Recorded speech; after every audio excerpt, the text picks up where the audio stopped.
Today is Monday, November 7th, 2016, and I'm here with Bob Reuter, who is willing to share his faith story with us. Bob? Thank you. I'm Robert Reuter, and a member of the Emanuel Lutheran Church. I was born into a Catholic family on a dairy farm in Bear Valley, Wisconsin. I was raised by my mother and my mother's parents.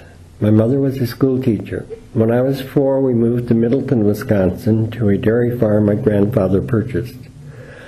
I attended one-room elementary school with a total of 6 to 15 students for all 8 grades.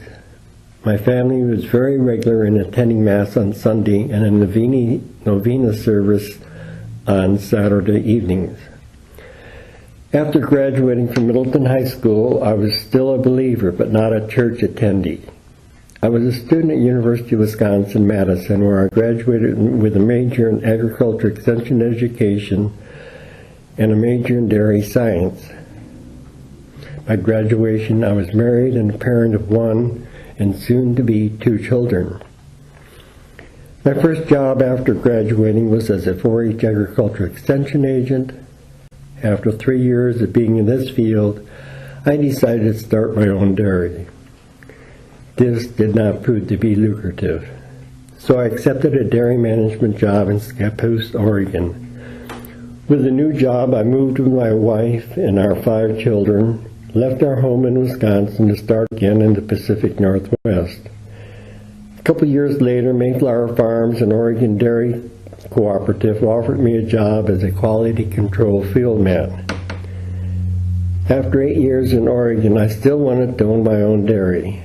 I found a place for our dairy in Hermiston, a high desert area in eastern Oregon along the Columbia River. This venture was very successful. After our 5 children were grown and left home, we sold the dairy herd. With time and secure finances, I had a strong desire to teach less fortunate people in third world countries how to do a better job of managing dairy herds with their climate and available resources, thereby improving their life. I contacted Volunteers of Overseas Cooperative Assistance, VOCA, a government agency under the auspices of the U.S. State Department.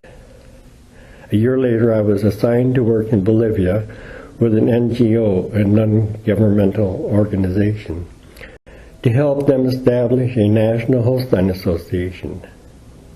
I had a briefing in Washington, D.C. on my trip to Bolivia, but received no directives. I was completely on my own. As was my habit in such circumstances, and still is, I prayed to God for guidance. This project proved very successful, and I'm sure that God's assistance was a good part of the reason. Shortly after the first assignment was completed and all the reports were submitted, I was assigned another project that involved helping the indigenous people of Bolivia learn to improve their dairy management skills and production of high-quality milk and dairy products. This is part of a government land reform program giving peasants a plot of land and 1 or 2 dairy cows. The government, which had set up milk receiving stations throughout the country, required all dairymen of that community to attend educational and informational meetings. Many of the men who were to attend these meetings worked as laborers in the city, while their wives and children worked with their dairy cows. The government program only required the men to attend. Therefore, no women were in attendance. This situation meant that as an instructor, I would be teaching those without experience with the cattle what they in turn needed to teach their wives and children.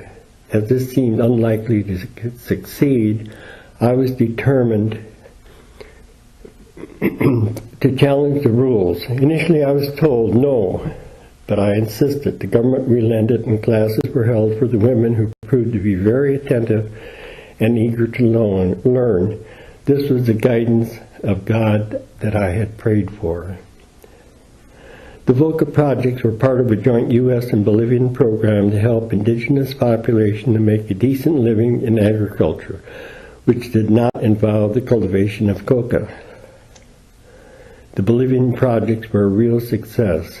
I was assigned a total of 22 projects over 13 trips.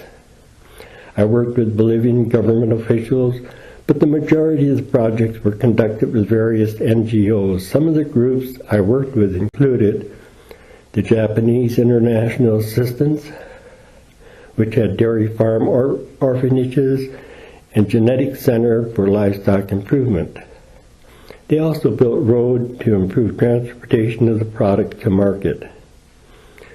A Spanish Catholic group in which the staff needed training in dairy management. They also had a health clinic for the area, and they also had an orphanage. The Catholic orphanage farm and school was financed by the Vatican. A Mormon church orphanage and its staff. Without God's guidance, I'm sure I could not have accomplished as much. I truly felt that God was my co-teacher. The successful Bolivian project led to several other foreign training opportunities, including 2 trips to Uganda, where I worked with the dairy of a member of parliament and his neighbors. Many of the Ugandans were of Muslim faith. The second trip to Uganda was to a remote area near the Mountain Gorilla Reserve. In that place, fresh milk was sold on the street as is. I worked with an orphanage farm and school financed by the Catholic Church of Germany and another financed by the Church of England. A later trip was to Egypt to assist in improving dairy management for cattle as well as water buffalo. Many of these dairymen I worked with in Egypt were Muslim. Over the years, I have been given the opportunity to travel to many other countries for dairy management and cattle evaluation seminars, including Hungary, Nicaragua, 4 times to Peru, Argentina, 4 times Ecuador, and 3 times to Mexico. With each of these trips, I have felt that I was able to help improve the lives and families of many indigenous dairy people in so many regions and countries.